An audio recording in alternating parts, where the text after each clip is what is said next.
যেরকম দুনিয়াতে বসে আমি মাওলাকে ভুলিয়া গেছিলি, আজকে আমি মাওলা তোদেরকে ভুলিয়া গেলাম। এখন হাজার হাজার হাজার বছর পর্যন্ত এই জাহান্নামে আমাকে ডাকবি, আমি আর কোনদিন তোদের ডাকে সাড়া দিব না। এই কথা শোনার পরে জাহান্নামীরা গাধার মতো চিল্লাতে থাকবে, গাধার মতো চিল্লাতে থাকবে, আর ফায়দা হবে না, আর কোন লাভ নাই।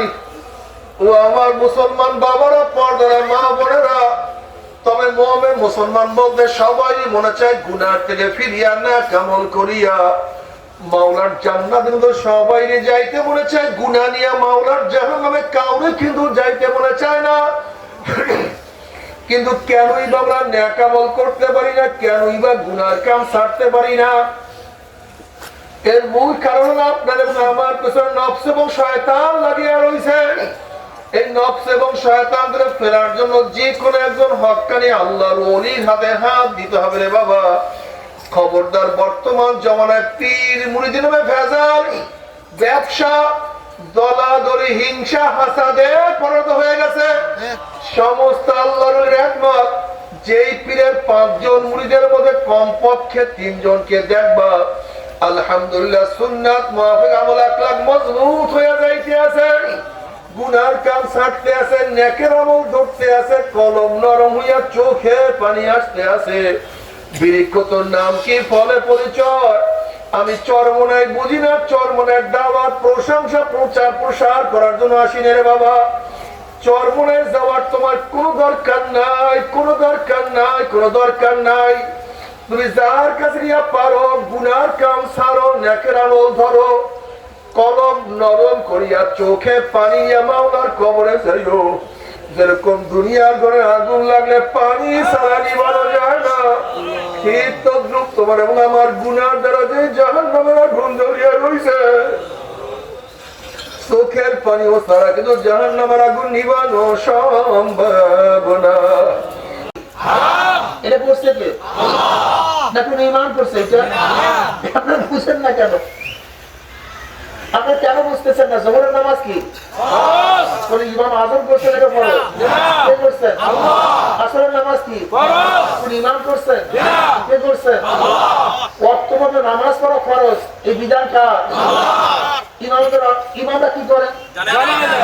ওয়াক্ত, এইটার নাম ওয়াক্ত। এই সময় থেকে এই সময় এই ওয়াক্ত, এই সময় থেকে এই সময় এই ওয়াক্ত। ইন্নাস সালাতা কানাত আলাল মুমিনিনা কিতাবান মাওকুতা। ওয়াক্ত মতো নামাজ পড়া ফরজ। এখন ওয়াক্তের দূরত্ব কতটুকু, কোন সময় কোন ওয়াক্ত, এইটার বিধান কোরআন হাদিসের মধ্যে আছে। কথা ঠিক না? ইমামরা এটা আমাদের কি করে? ইমাম মানে তোমার সমস্যাটা কি? বুঝলাম, আমি তো বুঝি না তোমার সমস্যাটা কি। এই জাহেলদেরকে বোঝানো হয়েছে ইমাম মানে তারা নিজেরাই হালাল হারাম বানায়। আমাকে দেখেন যে দুনিয়ার একজন ইমাম যেটা কোরআন হাদিস আল্লাহ আল্লাহ রাসূল বিধান করেন নাই, এরকম একটা বিধান তারা সাব্যস্ত করছেন, এবং দেখেন তো আমাকে তারা ইখতিলাফটা কি করছেন? জোহরের নামাজ ফরজ, কোন অনুযায়ী ফরজ? ওয়াক্ত অনুযায়ী ফরজ। আজকে জোহরের নামাজ পড়েন নাই, আগামীকাল চালু করবেন। ওয়াক্ত তাকরার হওয়ার কারণে মুসাব্বাব তাকরার হয়, সবাব তাকরার হওয়ার কারণে মুসাব্বাব কি হয়? যদি জোহর ওয়াক্ত একবারই হইতো, একবারই দুনিয়ার মধ্যে জোহর ওয়াক্ত ফরজ হইতো, কিন্তু যেহেতু জোহর ওয়াক্ত বারবার আসে, এর জন্য বারবার বারবার ফরজ হয়, বারবার ফরজ হয়। এখন এই ওয়াক্তটা কতটুকু বেসলাইন না বেসাল, খুব ভালো মতো বুঝবেন। ওয়াক্ত মতো নামাজ পড়া কি এই বিধানটা, ওয়াক্তটা কতটুকু, 2 বেসাল না 1 বেসাল, এইখানে ইখতিলাফ। ইমাম আযম বলেন 2 বেসাল পর্যন্ত জোহর ওয়াক্ত থাকে, ইমাম শাফি কি বলেন 1 বেসাল পর্যন্ত ওয়াক্ত থাকে। ইখতিলাফ এখানে, মতলব কি এখানে, ওয়াক্তের ব্যাপারে মতলব তো নাই, ওয়াক্তটা কতটুকু ইখতিলাফ এখানে। কথাটা বুঝাতে পারছি? কিন্তু জাহেলরা মনে করে ইমামরা মনে হয় নতুন নতুন বিধান আবিষ্কার করে। ইমামদের বাবার শক্তি নাই কোন নতুন বিধান আবিষ্কার করা। দেখেন শরিয়াতের 3টা অংশ, শরিয়াতের 5টা অংশ ভাই? আস্তে কথাটা ঘটনা কি পিছনের লোকগুলি ঘুমায়া পড়ছেন নাকি? বলেন তো শরিয়াতের কয় অংশ? যে পিছনের লোক 3টা অংশ। বাহ্যিক আমলের সাথে সম্পৃক্ত এলেমকে ইলমুল ফিকহ বলা হয়। বলেন তো কি কোন কোন? মাশাআল্লাহ, এই মুখস্থ করবেন।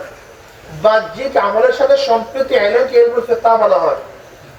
যেরকম নামাজ, রোজা, হজ, যাকাত, এগুলি বাহ্যিক আমল। এই বাহ্যিক আমলের যে মাসালা আছে এগুলি ইলমুল ফিকহ। নামাজের কত ফরজ, কত ওয়াজিব, কত সুন্নাত, কত মুস্তাহাব, কি করলে নামাজ থাকবে, কি করলে নামাজ থাকবে না, কি করলে রোজা থাকবে, কি করলে রোজা ভেঙে যাবে নাকি ভাই? উযুর মাসালা কি, উযু কিভাবে করবেন, কতটুকু ফরজ, কতটুকু সুন্নাত, আবার কি করলে উযু থাকবে, কি করলে না করলে উযু থাকবে না, এগুলো হলো বাহ্যিক মাসালা। এগুলো ইলমুল ফিকহ বলা হয়, ঠিক না? বিশ্বাসের সাথে আকীদার সাথে সম্পৃক্ত এলেমকে ইলমুল আকায়েদ বলা হয় বা ইলমুল কালাম বলা হয়। বুঝাতে পারি না কি করলে ঈমান থাকবে, কি করলে ঈমান যাবে, বুঝাতে পারি না। কি করলে থাকবে, কি করলে ঈমান যাবে। আল্লাহর সিফাত, আল্লাহর গুণ, নবীর গুণ, আল্লাহর জাত এবং সিফাত কতটুকু মানতে হবে, কতটুকু মানতে হবে, কি না মানলে, আল্লাহর গুণে কাউকে গুণান্বিত করলে আমার ঈমানের অবস্থাটা কি হবে, এই বিশদ আলোচনা যেখানে আছে তার নাম ইলমুল আকায়েদ। বুঝতে পারিনি? আল্লাহ কয়জন? কথা বলে না কেন? সন্দেহ আছে না?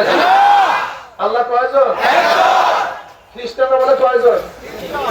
কথা বলে না, 3জন। আল্লাহ একজন, মারিয়াম তার স্ত্রী, আর তার গর্ভের সন্তান ঈসা, এটা তার ছেলে। কয়জন হইল? এখন কেউ যদি আল্লাহকে একজন না মানিয়া 3জন মানে তার ঈমানের অবস্থা কি? এই বিশ্বাস, এইটার নাম বিশ্বাস। কথাটা বুঝাতে পারছি? খ্রিস্টানরা মানে 3জন, ইহুদিরা মানে কয়জন? 2জন। আল্লাহ একজন, ওজাইর ইবনুল্লাহ, ওজাইর তার সন্তান, ঈমান শেষ। আবার যদি আল্লাহকে একই মানেন কিন্তু সমস্ত ক্ষমতার অধিকার আল্লাহকে না মানেন, আপনার ঈমানের অবস্থা 12টা বাস। হিন্দুরা কিন্তু আল্লাহকে একজনই মানে, আপনারা জানেন কিনা আমি জানি। হিন্দুরা কয়জন মানে? একজন মানে হিন্দুরা, কিন্তু সমস্ত ক্ষমতার অধিকারী তাকে মানে না। হিন্দুরা কি বলে? ক্ষমতা ভাগ হয়ে গেছে, ক্ষমতা ভাগ হয়ে গেছে। যেরকম বুদ্ধি বিদ্যা দেয়ার, বুদ্ধি বিদ্যা দেওয়ার ক্ষমতা সরস্বতীর কাছে, দলি বানানো না বানানোর ক্ষমতা গণেশের কাছে, গণেশের কাছে। জোলা কলেরা বসন্ত থেকে বাঁচাবার ক্ষমতা কালীর কাছে। ধর্মের বিরুদ্ধে যত শত্রু আছে তার মোকাবেলার ক্ষমতা দেবীর কাছে। ওই যে দশরথ, এই দশরথ কেন জানেন? 10টা হাত, 10টা হাত মানে শক্তি, 10 শক্তির অধিকারী সে। এখন কেউ যদি বলতে পারেন কোন দেবীর যদি 12 হাত হয় সে তো তার চেয়ে শক্তিশালী হয়ে গেল, তাহলে দেবী বাদ, যার 12 হাত সেই খোদা হয়ে যাবে নাকি? আবার যার 12 হাত আর একজনের 14 হাত বানান, তাহলে তোমার 12 হাত বাদ, কি 14 হাত খোদা হয়ে যাবে। কাজে তোমাদের খোদা ঠিক নেই। তুমি 12 হাত বানাইছো, কেউ যদি 14 হাত বানায় তাহলে তাকেই তো খোদা মানতে হবে, কারণ তার হাত বেশি, শক্তি বেশি। এই বিশ্বাস করে ঈমান থাকে না। কথাটা বুঝাতে পারছি? ঈমান কি জিনিস, কি করলে ঈমান থাকবে, কি করলে ঈমান যাবে, এই ইলমের নাম ইলমুল আকায়েদ, ইলমুল কালাম, ঠিক না? বাতিনি আমল, কি আমল ভাই? রিয়া, কিবর, হাসাদ, হুব্বে জাত, হুব্বে মাল, বখল, এই সমস্ত বাতিনি আমল সম্পর্কে জানার ইলমের নাম ইলমে তাসাউফ, ইলমে বাতিন, ইলমে মারিফাত। তাকাব্বুর কাকে বলা হয়, রিয়া কাকে বলা হয়, এটা প্রতিকার কি, এইটার থেকে পরিত্রাণ পাওয়ার ব্যবস্থাটা কি, নাকি ভাই? মনে রাখতে হবে এই প্রত্যেকটা আমলের ইলম অর্জন করা ফরজ। যদি উযু করবেন, উযুর মাসালা জানেন না, আপনার উযু জীবনেও হবে না।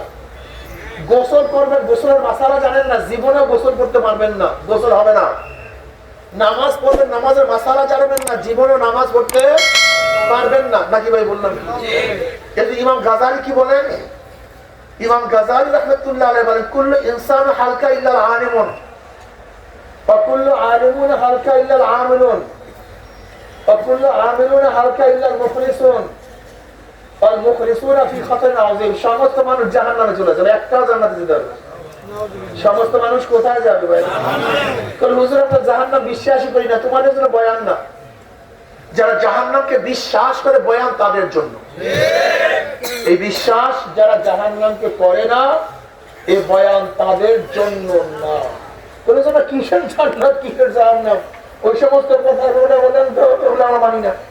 তোমাকে মানার দরকার নেই। ওয়াযাক্কির ফাইন্না যিকরা তানফাউল মুমিনিন, আমার বয়ান তো মুমিনকে ফায়দা দিবে। কাকে? মুমিনকে। যার মধ্যে ঈমান আছে আমার বয়ান তাকেই উপকার করবে। যার মধ্যে ঈমান নাই আমার বয়ানে তার কানের মাছিও নড়বে না। কথা ঠিক আছে না?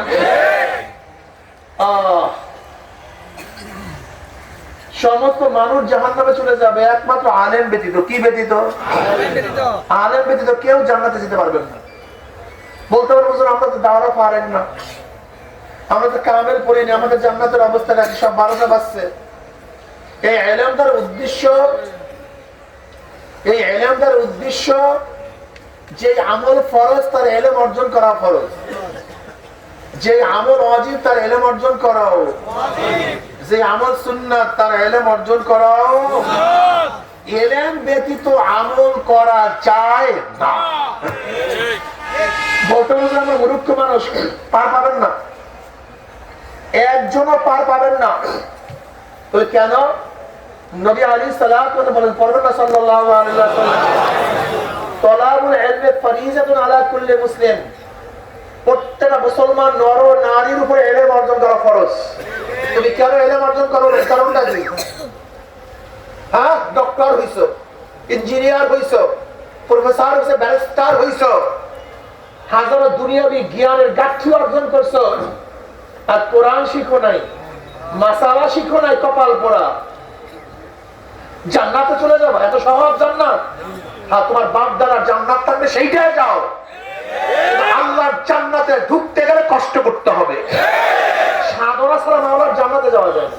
পরে বেয়াকু কুমিল্লাতে বাড়ি করার জন্য জীবনটা শেষ করছো, জীবনভর বিদেশে থাকছো, কোথায় বাড়ি করার জন্য?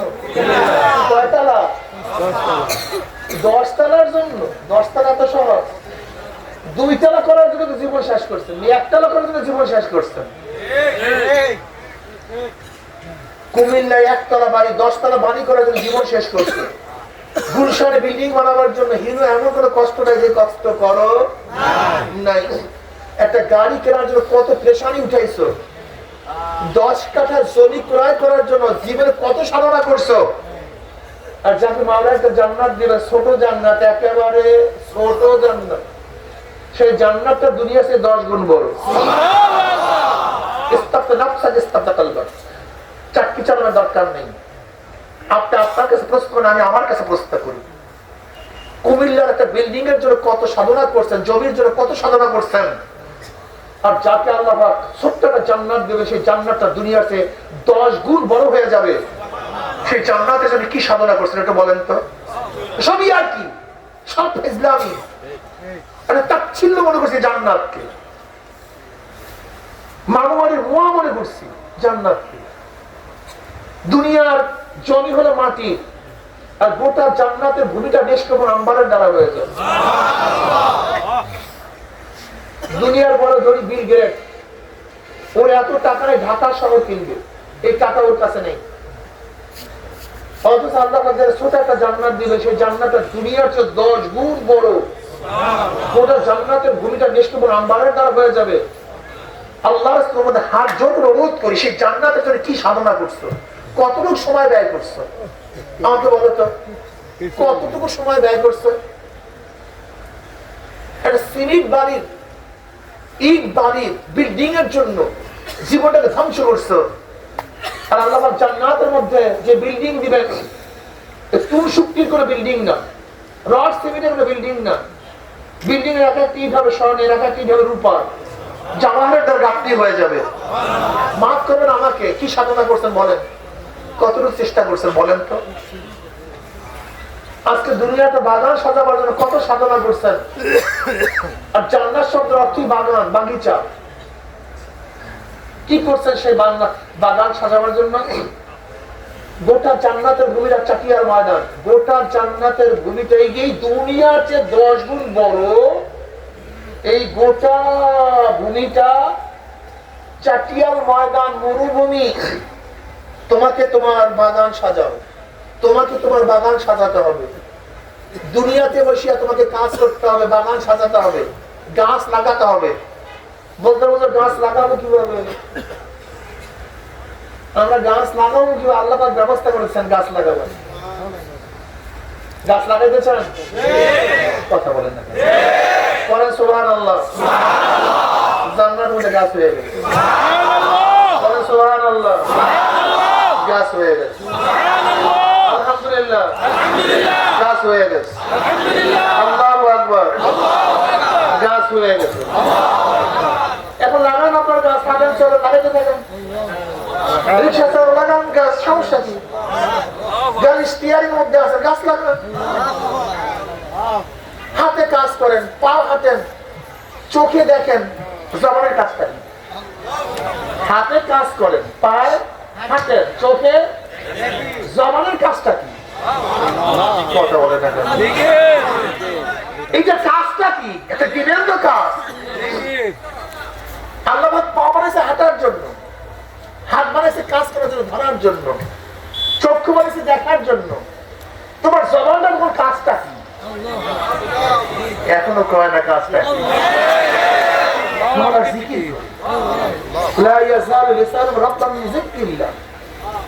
এক মুহূর্ত বলো জিকির ছাড়া জবানটাকে খালি রাখিল না।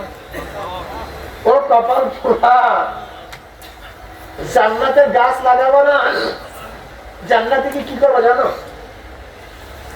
وعن معاذ بن جبل رضي الله عنه قال قال رسول الله صلى الله عليه وسلم ليس يتحسر أهل الجنة إلا على ساعة مرت بهم لم يذكر الله تعالى فيها رواه الترمذي।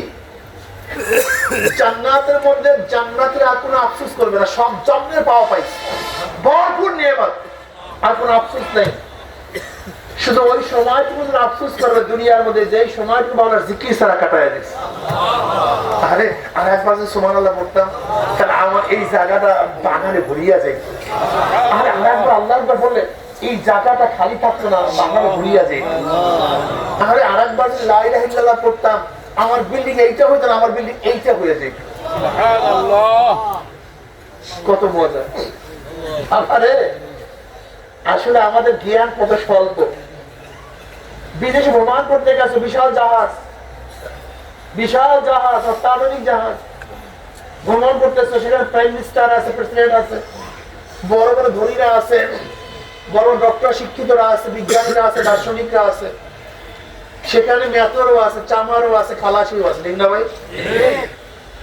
হঠাৎ করে জাহাজ নদীর মাঝখানে ডুব দিছে। কি দিছে? প্রাইম মিনিস্টার সাঁতার জানে না, প্রেসিডেন্ট সাঁতার জানে না, ধনী সাঁতার জানে না, শিক্ষিত সাঁতার জানে না, কিন্তু কুলি মজদুর সে সাঁতার জানে। এখন বলো তো ওখানে দামি কে? কথা বলো না কেন? আপনারা বলছেন কুলি মজদুর দামি, কারণটা কি বলেন? এখানে তোমার শিক্ষা দীক্ষা টাকা পয়সা কোনো কাজ নেই, এখানে কাজ হলো সাঁতারে। এখানে অন্য কিছুর কোনো দাম নেই, এটার দাম হলো আপনারা ভ্রমণে গেছেন, পাহাড় পর্বত, একজনের কাছে হাজার হাজার ডলার, লক্ষ লক্ষ ডলার, স্বর্ণ মুদ্রা, হিরো কাঞ্চন, পান্নার কোনো অভাব নেই, বড় লোকের পোলাপান সব গেছো। এমন এক জায়গায় গেছো যেখানে পানি নেই, কি নেই? কিন্তু একজন গরিব, তার কাছে পানি আছে, আর বড় লোকের ছেলের কাছে হীরা আছে, পান্না আছে, জাওয়ার আছে, ডলার আছে, সবকিছু আছে, কিন্তু কি নাই? এখন বলো তো দামি কে? বলো না কি? এখানে হীরা জওহরের কোনো দাম নাই, এখানে দাম হলে পানি। যার কাছে পানি আছে সে দামি। প্রয়োজন অনুযায়ী জিনিসের দাম বাড়ে। কি অনুযায়ী? এক আবেদ 1000 বছর ইবাদত করছে। কত হাজার? বনি ইসরাইলের আবেদ 1000 বছর ইবাদত করছে। ইবাদত করার পরে মনে মনে ধারণা করছে আমি নাজাত পেয়ে যাবো, এত ইবাদত করছি, এত সিজদা করছি, আমার জান্নাত নেই কে? আল্লাহর কাছে তার এই মন্তব্যটা ভালো লাগে না। কিয়ামতের মধ্যে আল্লাহ পাক বলবে ওই ব্যক্তিকে এমন এক জায়গায় দাঁড় করো যেখান থেকে জাহান্নামে একটু গরম লাগে। জাহান্নামের গরম কত দূর থেকে লাগবে? 500 বছর দূরের থেকে। বলেন সেখানে কি লাগে?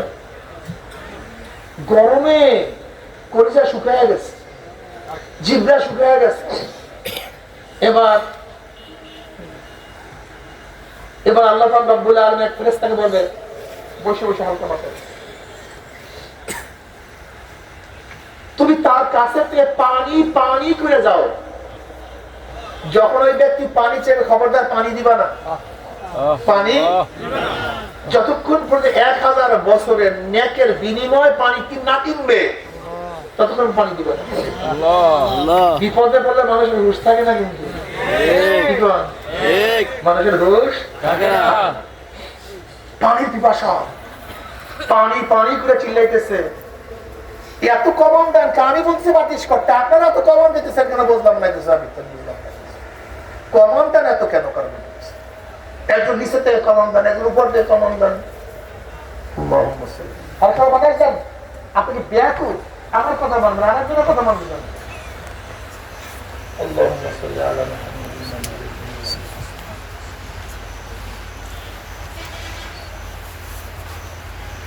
যখনই পানি করে চিল্লাম দিচ্ছে, হঠাৎ পানি, আমাকে পানি দাও, তাহলে বিনিময় দাও। কি দাও? বিনিময় দাও। টাকা পাবো কোথায়? ডলার পাবো কোথায়? রিয়াল পাবো কোথায়? এত পাউন্ড টাউন্ড নাই। তাহলে এটা দুনিয়া নেই, আখিরাত।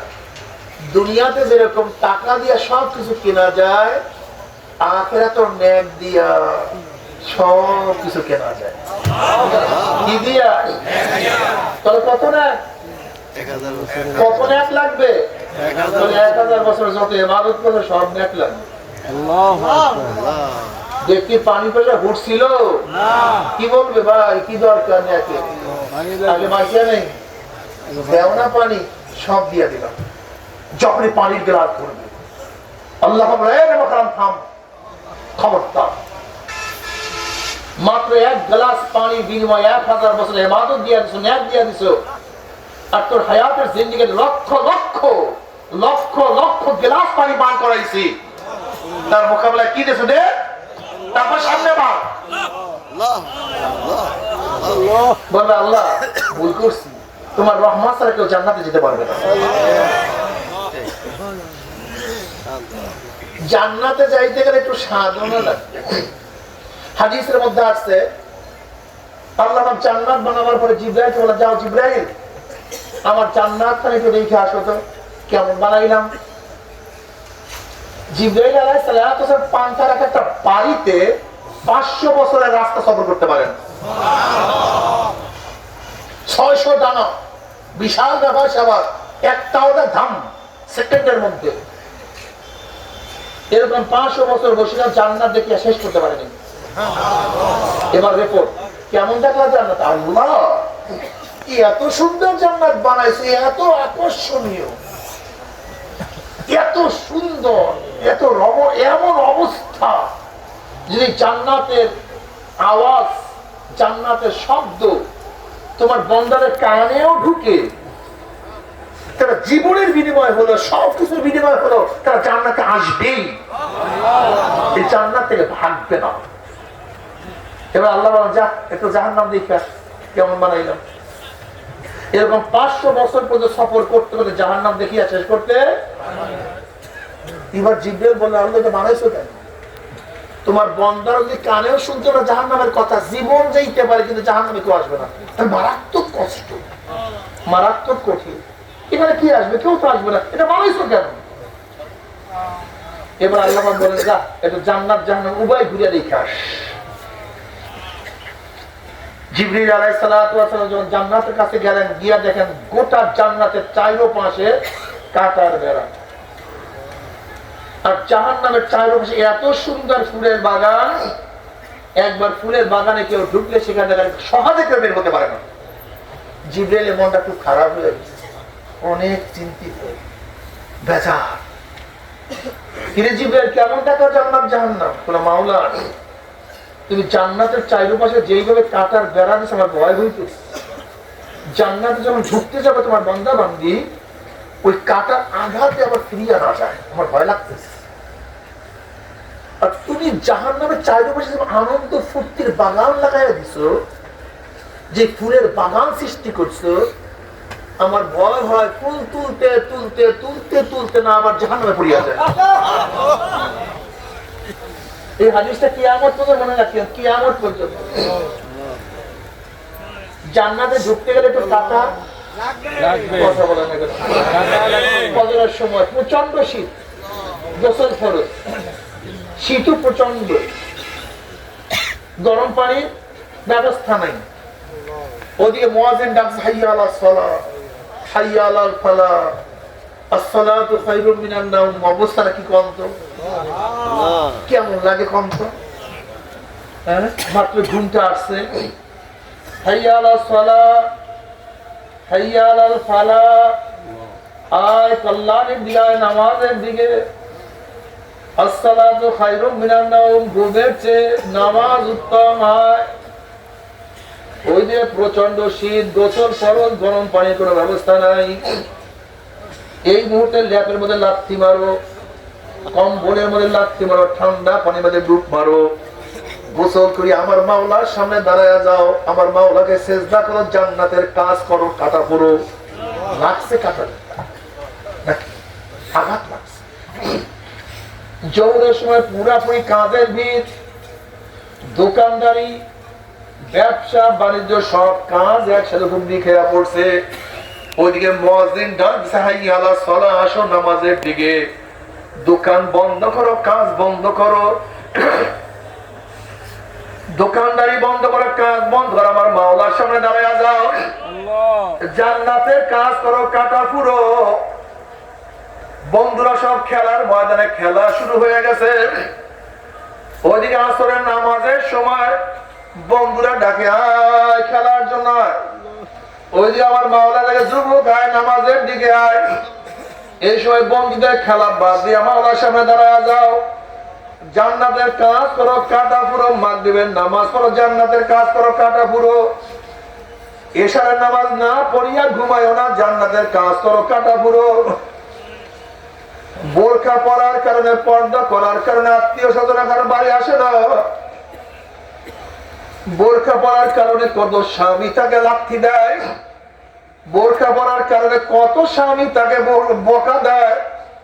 স্বামীর বকা খাই আত্মীয় স্বজনের উপেক্ষা করিয়া জান্নাতের কাজ করো, বোরকা পরো, কাটা পুরো। তোমার কলি ঘুষ খাইয়া ঢাকায় বাড়ি করছে, গুলশানে বাড়ি করছে, আর তুমি বড় অফিসার হইয়াও ঠিক মতো স্ত্রীর আবদার রক্ষা করতে পারো না, সন্তানের আবদার রক্ষা করতে পারো না। খবরদার হারাম খাইও না, জান্নাতের কাজ করো, কাটা পুরো। দাড়ি রাখলে স্ত্রী বাজার, দাড়ি রাখলে বুড়া বুড়া দেখা যায়, দাড়ি কাটলে যুবক জুয়ান মনে হয়। জান্নাতের কাজ করো, দাড়ি রাখো, কাটা পুরো। জিকির আজকার করো, জান্নাতের কাজ করো, কাটা পুরো। হালাল হারাম তমিজ করিয়া খাও, জান্নাতের কাজ করো, কাটা পুরো। 34 মাসের দিন রোজা, পানির মধ্যে ডুব দিছ, চারপাশে পানি, জমানের মধ্যেও পানি, পানির খুব চাহিদা, কিন্তু জান্নাতের কাজ করো, পানি পান করিও না, কাটা পুরো। হজ করো, জান্নাতের কাজ করো, কাটা পুরো। জিকির আজকার করো, জান্নাতের কাজ করো, কাটা পুরো। এইভাবে কাটা ফুটতে ফুটতে ফুটতে ফুটতে যখন কাটার বেলা শেষ হয়ে যাবে, মৃত্যু আসার খাইয়া পড়িয়া যাবা, আমার মাওলা বান্দা ফেরেশতারে, আমার বান্দা আমার বান্দি এত সাধনা করে কোন জান্নাত কামাই করতে, খবরদার ওই জান্নাত খানা না দেখাইয়া রুহ কবজ করবি না। ইন্নাল্লাযীনা ক্বালু রাব্বুনাল্লাহ সুম্মা ইসতাকামু তাতানাজ্জালু আলাইহিমুল মালাঈকাতু আল্লা তাখাফু ওয়া লা তাহজানু ওয়া আবশিরু বিল জান্নাতিল্লাতী কুনতুম তুআদুন। হে আল্লাহ পাকের মুমিন বান্দা মানে হে যুবক হে মুরব্বি হে আমার পর্দার মা বোনেরা, আল্লাহর কসম করিয়া বলিয়া দিয়া গেলাম, আল্লাহ পাকের মুমিন বান্দা মানে যখন নির্ভয়ে আসার খাইয়া পড়িয়া যাবে, হঠাৎ স্বপ্নের মধ্যে দেখতে পাবে জান্নাতের দরজা বলে টাস টাস করে খুলিয়া গেছে। জান্নাতের হুর গেলমানরা জাওয়াহিরের মালা নিয়ে দাঁড়ায় রইছে। বলবে আল্লাহ তাখাফু ওয়া লা তাহজানু। হে আল্লাহ পাকের মুমিন বান্দাদের কোনো ভয় নাই, কোনো চিন্তা নাই। এত সাধনা করে কোন জান্নাত কামাই করছো? যে দেখ সেই জান্নাত, ওই জান্নাত দেখার সাথে সাথে আল্লাহ পাকের মুমিন বান্দাদের হুডা পাগলের মতো জান্নাত থেকে দৌড় মারবে। কখন যে শরীরটা রুবাই হইয়া যাইবে আল্লাহ পাকের মুমিন বান্দা মানে কোনো কিছু টেরও করতে পারবে না। আল্লাহ রে, আল্লাহ একজনকে মাহরুম করিও না, একজনকে মাহরুম করিও না। যাদেরকে নিয়ে আসো সবাইকে জান্নাতের মালিক বানাইয়া দাও। যখনই কবরের মধ্যে আল্লাহ পাকের মুমিন বান্দা বান্দি যাইবে, আল্লাহ পাক বলবো আফরুশুল ফরাশা মিনাল জান্নাহ ওয়াল বিসু মিনাল জান্নাহ। এ ফেরেশতা আমার বান্দা বান্দির গার মধ্যে জান্নাতের পোশাক লাগায়া দে, জান্নাতের বিছানা বিছায়া দে, জান্নাতের নাজ নিয়ে মানে গোটা কবরটাকে ভরিয়া দে। আল্লাহ কবুল করিয়া নাও। আমিন। কিয়ামতের মধ্যে আল্লাহ পাকের মুমিন বান্দা বান্দি উঠবে, আমার মাওলায় ডাকিয়া ডাকিয়া আরশের নিচে জায়গা করিয়া দিবে। আমার নবী আলাইহিস সালাতু ওয়াস সালাম ডাকিয়া ডাকিয়া নিজের হাতে হাউজে কাউসারে পানি পান করায়া দিবে। মান শারাবাল্লাম ইয়াজমা আবাদা। বুখারীর মধ্যে রওয়ায়াত আছে, যেই ব্যক্তি এক পেয়ালা হাউজে কাউসারের পানি পান করবে 50,000 বছরের মধ্যে আর কোনোদিন পানি পাশা লাগবে না। আল্লাহ কবুল করিয়া নাও। তোমার হাবিবের পবিত্র হাত মোবারকে এক পেয়ালা পানির ব্যবস্থা করিয়া দিও। আমিন। আল্লাহ আমলনামা নেকের পাল্লা ওজন হয়ে যাবে, চেহারা নূরে আলোকিত হয়ে যাবে। নূরুহুম ইয়াসা বাইনা আইদিহিম ওয়া বিআইমানিহিম ইয়াকুলুনা রাব্বানা আসলিম লানা নূরানা ওয়াগফির লানা ইন্নাকা আলা কুল্লি শাইইন কাদির। আল্লাহ পাকের মুমিন বান্দা আমাদের কিয়ামতের ময়দানে ডাইনে নূর, বামে নূর, সামনে নূর, পিছনে নূর, নূরুন আলা নূর, নূরুন আলা নূর, নূরুন আলা নূর। শুধু নূর আর নূরের মধ্যে দৌড়ানো। মাওলাই কই, আমার মাওলাই কই, আমার মাওলাই কই। আশিকারা রোজে মাশার বাকে আমদ কারেনি, আশিকারা মুস্তাফা শাহী জামালু ইয়ারিনি। আমার মাওলাই কই। আল্লাহ তুমি সবাইকে কবুল করিয়া নাও। ওয়া ইন মিনকুম ইল্লা ওয়ারিদুহা কানা আলা রাব্বিকা হাতমান মাকদিয়া সুম্মা নুনাজ্জিল লাযীনা ইত্তাকাও ওয়া নাযারু যালিমিনা ফীহা জিসিয়া। 30,000 বছরের পুলসিরাত চুলের চেয়েও চেকন, তলোয়ারের চেয়েও ধান, নিচে জাহান্নামের আগুন। আমাবস্যার চেয়ে অন্ধকার। কোন বুদ্ধি বিবেক দিয়ে পুলসিরাত পাড়ি দেওয়ার কোন সম্ভাবনা নাই। কোন বুদ্ধি দিয়ে পুলসিরাত পাড়ি দেওয়া যাবে না। আল্লাহ নিজে কালামে পাকের মধ্যে ফরমান, এই পুলসিরাত পাড়ি দিয়া তারাই চলিয়া যাবে যাদের মনে ঈমান ও তাকওয়া থাকবে। আল্লাহ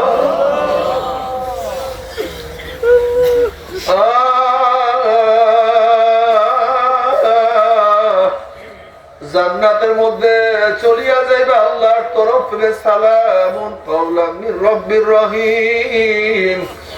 শুধু শান্তি আর শান্তি আর শান্তি। অশান্তি কি জিনিস আর কোনদিন দেখা লাগবে না। আল্লাহর হাবিব আলাইহিস সালাতু ওয়াস সালাম ফরমান, হে আমার উম্মতেরা, যখন জান্নাতের বয়ান শুনো দুই ফোঁটা চোখের পানি ফালাইয়া দিয়ে আল্লাহর কাছে বলো, মাওলা রে, ও আমার মালিক রে, মাওলা ওই জান্নাত নসিব করিও। ও বেয়া, খুব ভালো রেজাল্ট করার জন্য কত কান্নাকাটি করছো, ভালো চাকরি পাওয়ার জন্য কত কান্নাকাটি করছো। ওরে বেয়া, খুব ভালো দোকানের জন্য কত কান্নাকাটি করছো। ওরে বিদেশে যাওয়ার জন্য কত চোখে পানি ফালাইছো। আর জান্নাত পাওয়ার জন্য চোখের পানি ফালাও না। তোমার কি একটু মায়া লাগে না? ওই জান্নাতের কথা কি মনে পড়ে না রে বেয়াকু? কেন জান্নাতে যাবা না? জান্নাতের সে আরাম আনন্দের জায়গার কিছু হইতে পারে না। কি আমার বাবারা, হে আমার মারা, ফজরের নামাজ পড়িও না, আরামে ঘুমাইয়া থাকো, ল্যাপ কম্বল আরো মুড়া দিয়া থাকো। ফজরের নামাজ পড়িও না, জাহান্নামের কাজ করো, ফুল তোলো। জোহরের নামাজ পড়িও না, কাজে ব্যস্ত থাকো, জাহান্নামের কাজ করো, ফুল তোলো। আসরের সময় খেলাধুলার মধ্যে মত্ত থাকো, আনন্দ ফুর্তি করো, জাহান্নামের কাজ করো, ফুল তোলো। মাগরিবের নামাজ পড়িও না, জাহান্নামের কাজ করো, ফুল তোলো। এশারের নামাজ না পড়িয়া ঘুমাও, জাহান্নামের কাজ করো, ফুল তোলো। দাড়ি কাটিয়া ছাটিয়া যুবক সাজো, জাহান্নামের কাজ করো, ফুল তোলো। চেহারা উন্মোচন করিয়া রাস্তায় হাঁটো মহিলারা, যুবক সন্তানদের চরিত্র ধ্বংস করো, জাহান্নামের কাজ করো, ফুল তোলো। ও আমার মা বোনেরা, তোমার বেপরদার কারণে যত মানুষের চরিত্র নষ্ট হয়েছে, দায় দায়িত্ব তোমাকে নিতে হবে। বেপরদা অবস্থায় ঘুরো, জাহান্নামের কাজ করো, আনন্দ ফুর্তি করো, জাহান্নামের কাজ করো, ফুল তোলো। সুদ ঘুষ খাইয়া বিল্ডিং করো, জাহান্নামের কাজ করো, ফুল তোলো। মদ পান করো, আনন্দ ফুর্তি করো, জাহান্নামের কাজ করো, ফুল তোলো। বেপরদা অপকর্মের মধ্যে লিপ্ত হয়ে যাও, জাহান্নামের কাজ করো, ফুল তোলো। গান বাজনার মধ্যে লিপ্ত থাকো, জাহান্নামের কাজ করো, ফুল তোলো। মনে যা চায় তাই করো, জাহান্নামের কাজ করো, ফুল তোলো। দুনিয়ার ক্ষমতা পাওয়ার জন্য ক্ষমতার আশায় আল্লাহ আল্লাহ রাসূলের বিধান বাদ দিয়া, আমার নবীর নেতৃত্ব বাদ দিয়া, আল্লাহ পাকের কর্তৃত্ব বাদ দিয়া দুনিয়ার ক্ষমতার জন্য কাজ করো, জাহান্নামের কাজ করো, ফুল তোলো। দুনিয়ার রাজনীতি করো, চাঁদার জন্য, হারামের জন্য, জাহান্নামের কাজ করো, ফুল তোলো। ফুল তুলতে তুলতে তুলতে তুলতে যখন হায়া শেষ হইয়া যাবে, মৃত্যু আসার খাইয়া পড়িয়া যাবার, আল্লাহ রাব্বুল আলামিন ডাক দিলেন, ফেরেশতারে, এই নাফরমান গুনাহ করিয়া, নামাজ কাজা করিয়া, সুদ ঘুষ গ্রহণ করিয়া, আমার হুকুম অমান্য করিয়া কোন জাহান্নাম কামাই করে, খবরদার ওই জাহান্নাম খানা না দেখাইয়া রূহ কবজ করবি না। আল্লাহর কসম করিয়া বলিয়া থুইয়া গেলাম, এ নাফরমানরা শোনো, হে যুবকরা ভালো মতো শোনো, এ আমার বড়লোক বাবারা, হে আমার পর্দারা মা বোনেরা, শুনো আর বুঝো। রাত্রে শুইয়া শুইয়া চিন্তা করিও, নাফরমান বদমাশ বেঈমান যখন মৃত্যু না আশায় খেয়া পড়িয়া যাবে, হঠাৎ স্বপ্নের মধ্যে দেখতে পাবে জাহান্নামের দরজাগুলি টাস টাস করে খুলিয়া গেছে, জাহান্নামের আগুন ধাউদা ধাউদা করে জ্বলছে। আল্লাহ মাফ করিয়া দাও, আল্লাহ আমাদের সবাইকে ক্ষমা করিয়া দাও। বাবারে, বিপদ দেখলে মানুষের হুঁশ থাকে না, কাউ সামনে পাগলা কুকুর পড়িয়া গেলে মানুষের হুঁশ থাকে না, বাঘ পড়িয়া গেলে মানুষের হুঁশ থাকে না, বিষাক্ত সাপ সামনে পড়লে মানুষের হুঁশ থাকে না।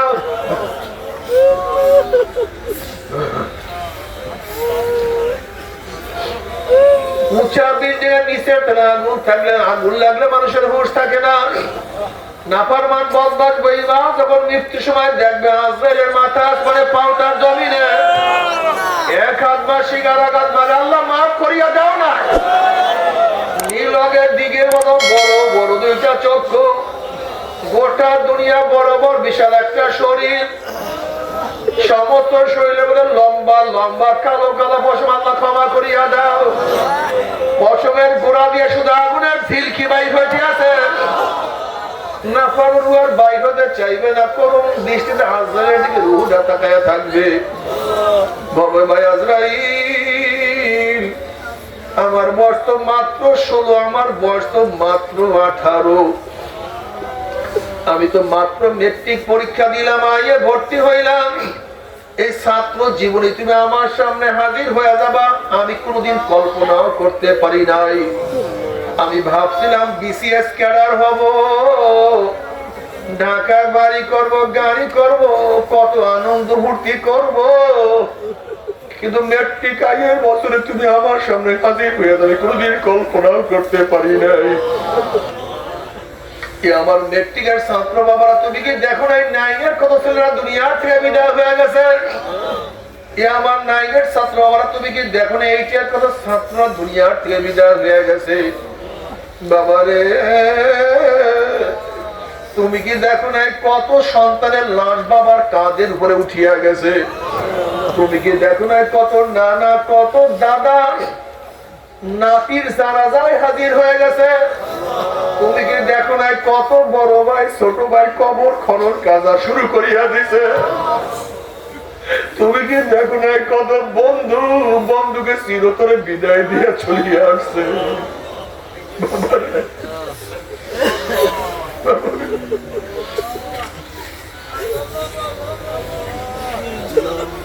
বাবারে, দুনিয়ার সব কাজ বারবার করা যায়, ব্যবসা লস খেলে বারবার ব্যবসা করা যায়, পরীক্ষায় ফেল করলে বারবার পরীক্ষা দিয়া পাস করার আশা করা যায়, দুনিয়ার মামলায় ম্যাজিস্ট্রেট করে হারলে জজ করে আপিল করিয়া,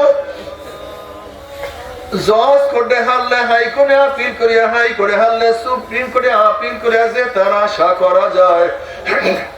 কিন্তু খোদা না খাস্তা, খোদা না খাস্তা, খোদা না খাস্তা, মওয়াতের মামলায়, কবরের মামলায়, কিয়ামতের মামলায়, মিজানের মামলায়, ওই 30,000 বছরের পুলসেটের মামলায় যদি একবার পড়িয়া যায় আর তো দ্বিতীয়বার আপিল করা যাবে না। বাবারে, নাফরমান বলবে ভাই আজরাইল, নতুন বিবাহ করতে স্ত্রীর সাথে মোলাকাত করার সুযোগ করিয়া দাও। ভাই আজরাইল, নতুন চাকরি নিছি, চাকরির পয়সা দিয়ে বাবা মাকে কিছু খাওয়াবো, সেই সুযোগ করিয়া দাও। ভাই আজরাইল, অমুক মাহফিলে গিয়ে নিয়াত করছিলাম নামাজ আর কাজা করবো না, রোজা আর ছাড়বো না, দাড়ি আর কাটবো না, ছাড়বো না, আমি গুনার কাজের কাছেও যাবো না, এই তওবা করব করব করতে করতে তুমি আমার সামনে হাজির হয়ে গেছো, আমাকে একটু তওবা করার সুযোগ করিয়া দাও। আজরাইল আলাইহিস সালাতু ওয়াস সালাম খবীর, আমার মাওলাকে কালামে পাকের মধ্যে আগেই বলেন নাই, ওয়ালা ইউআখিরুল্লাহু নাফসান ইযা জা আজালুহা, আমি কার বাড়ির দরজায় নক করলে গোটা দুনিয়ার মানুষ আমাকে সরাইতে পারে না, কার সামনে হাজির হইলে গোটা দুনিয়ার মানুষ আমাকে ভাগাইতে পারে না। আমি আমেরিকা, রাশিয়া, বুলেট কামান কিছুই ভয় করি না, আর তোকে সুযোগ দেয়া হবে না। আজরাইল আলাইহিস সালাতু ওয়াস সালাম গোসলের উঠে পড়ে এমন জোরে থাবা মারবে, থাবার চলে কলিজার রগগুলি সিরিয়া সিরিয়া দিয়া যাইবে। এই দুনিয়াতে তোমাকে আমাকে আর কেউ রাখতে পারবে না, ওই কবরের মধ্যে একাই থাকতে হবে, সাহায্যকারী বলতে কেউ নাই। যে ছেলের জন্য মেয়ের জন্য এত কিছু করলাম তারাও সাহায্য করবে না, যে স্ত্রীর জন্য এত কিছু করলাম সেই স্ত্রীও সাহায্য করবে না,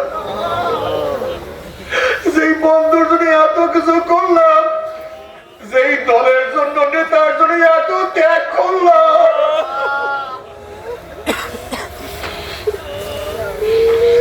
যেই দলের জন্য এত মাইল খাইলাম, যেই দলের জন্য এত জেল খাটলাম,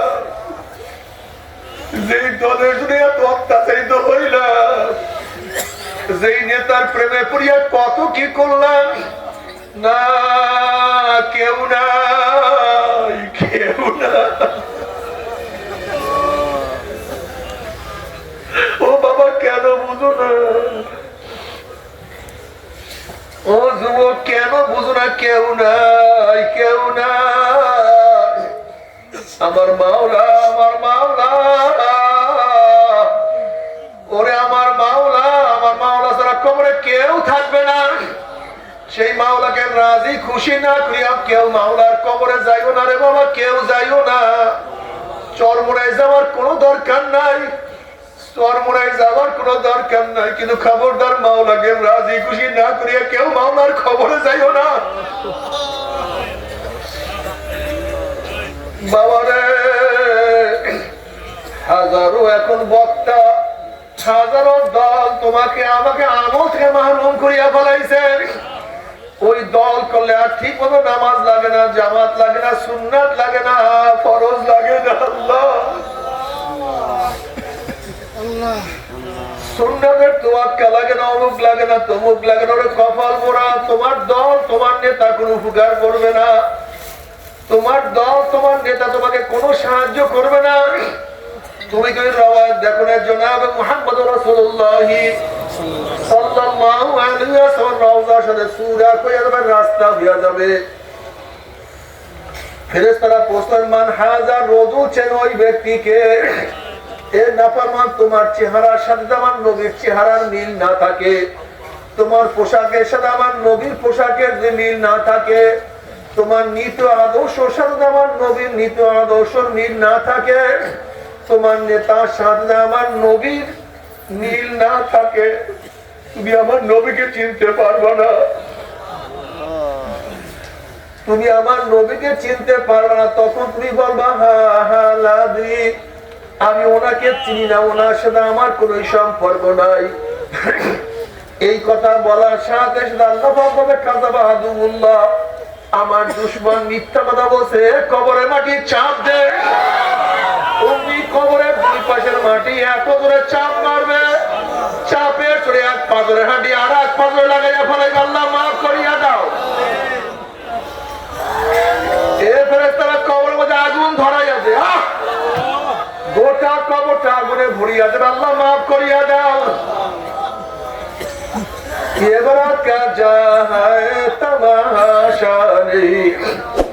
আজকে তোমার আমার অবস্থা কি? ওয়াজ মাহফিলের মধ্যে আনন্দ ফুর্তি খোঁজ করি, ওয়াজ নসিহতের মধ্যে হাসা হাসি তামাশা খোঁজ করি,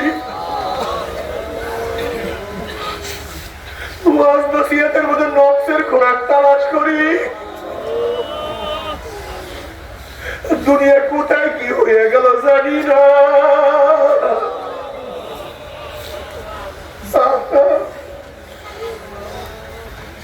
সব ধ্বংস হয়ে যাইতে আছে।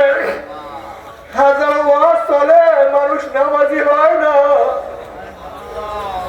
হাজার ওয়াজ চলে, মানুষ সুন্নাত অনুযায়ী চলে না। হাজার ওয়াজ চলে, মানুষ ইবাদতের মতো উৎসাহ হয় না।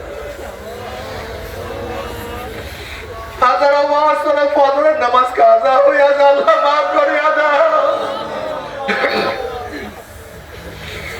ও আমার যুবক বাবারা, খবরদার, মাওলাকে রাজি খুশি না করিয়া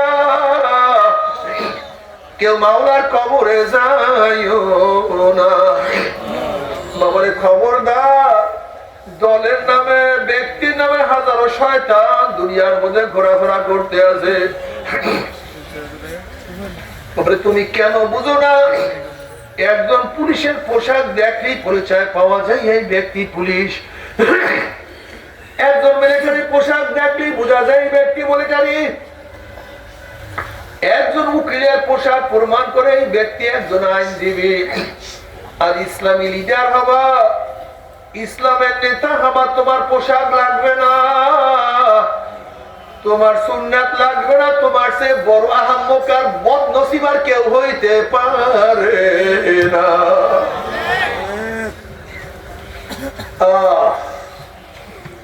বাবারে মানো অথবা নাই মানো, নবী আলাইহিস সালাতু ওয়াস সালাম ফরমান, মান আহাব্বা সুন্নতি ফাকাদ আহাব্বানি ওয়া মান আহাব্বানি কানা মাই ফিল জান্নাহ। যারা সুন্নাতকে মুহাব্বত করবা, সুন্নাত অনুযায়ী চলবা, কিয়ামতের বেলা নবীর সাথী হয়ে তারা জান্নাতে চলে যাবে। আল্লাহ কবুল করিয়া নাও। অন্য রওয়ায়াতের মধ্যে নবী আলাইহিস সালাতু ওয়াস সালাম ফরমান, মান দাইয়া সুন্নতি হুররিমাত আলাইহি শাফাআতি। যারা আমার সুন্নাত মানবে না তাদের উপরে আমার সুপারিশ সম্পূর্ণ হারাম হয়ে যাবে। আল্লাহ আমাদের সবাইকে মাফ করিয়া দাও, আমাদের সবাইকে ক্ষমা করিয়া দাও।